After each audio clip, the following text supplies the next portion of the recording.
അഹറോന്റെ തളിർത്ത വടിയാലും ഏലീശായുടെ പുതിയ കുടത്താലും ദൃഷ്ടാന്തീകരിക്കപ്പെട്ടവളെ നീ ഭാഗ്യവതിയാകുന്നു.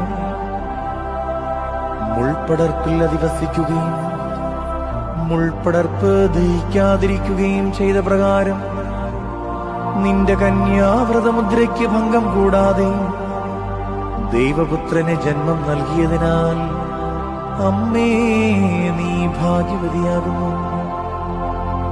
എല്ലാ തലമുറകളും നിന്നെ വാഴ്ത്തുന്നതിനാൽ അമ്മേ നീ ഭാഗ്യവതിയാകുന്നു.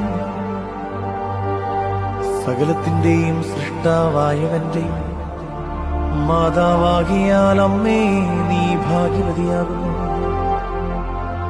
പുരുഷ സ്പർശമേൽക്കാതെ അത്ഭുതകരമായി അത്ഭുതത്തെ പ്രസവിച്ച അമ്മേ നീ ഭാഗ്യവതിയാകുന്നു.